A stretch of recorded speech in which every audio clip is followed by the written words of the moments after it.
Мурдараак мен жасалма интеллект жөнүндө видео чыгаргам. Азыр эми ошол жасалма интеллект боюнча өтө сонун 2 өнүгүү болду. Акыркы 1-2 жуманын ичинде чат GPT деген нерсе чыкты. Силер кадимкидей WhatsApp'тан бирөө менен жазышкандай эле ошо жасалма интеллект менен жазышсаңар болот, чат кылсаңар болот.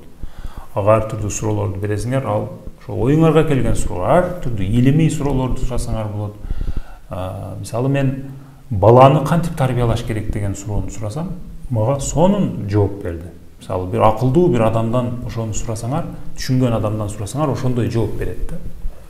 Анан Достоевскийдин стилинде мага бир кыска окуя жазып бер десем, именно ошо Достоевскийди окуган болсоңор билесиңер, Достоевскийдин бая туура каарманы өтө жакшы адам болот да, өтө түз, таза адам болот да.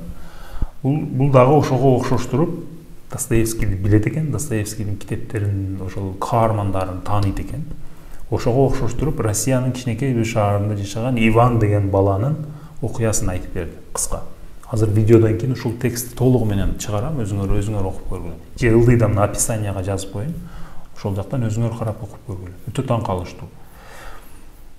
Бул жасалма интеллект эми бир 5 жылдан кийин, 10 жылдан кийин кандай деңгээлге барып калат, аны биле албайм. Өтө өнүгүп кетиш керек. Бир өтө акылдуу, өтө аалым бир адамга айланып калат деп элестетип атам да. Себеби азыр эле ушундай жоопторду берип атса, бул мунун мээсине өтө көп маалымат дагы киргизилет.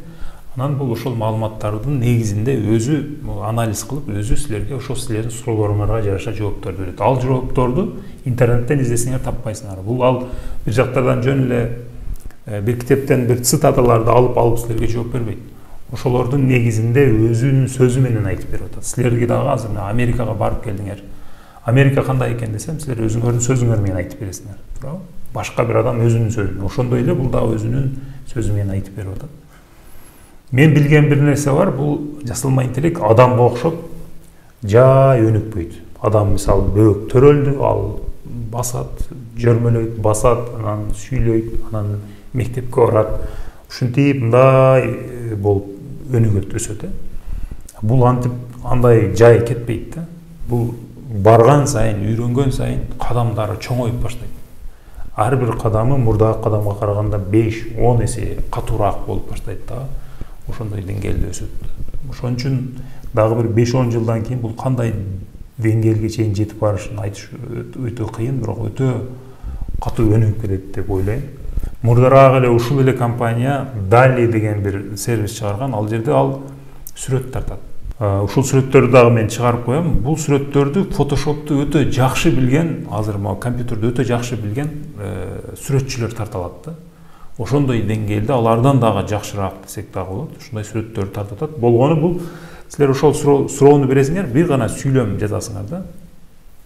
Бир астронавт тартып бер деген суроону берип туруп эле энтерге бассаңар, кыска бир убакыттын ичинде ошондой сүрөттү тартып берип коет. Ылдамдык өтө жакшы, сапат өтө жакшы. Анан бул эми башталып атат. Элестеткиле, ушул нерсе бул ошо өнүгүп өсүп дагы бир канча жылдан кийин кандай деңгээлге жетип барат. Мүмкүн сүрөтчүлөр бизге керек эмес болуп калат.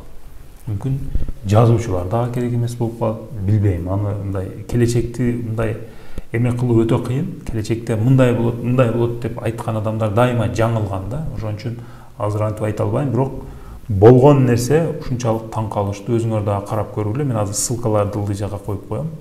Азыр эми ошол жаңы мен айткан текстти коеюн, анан сүрөттөрдү коеюн, өзүңөр карап көргүлө.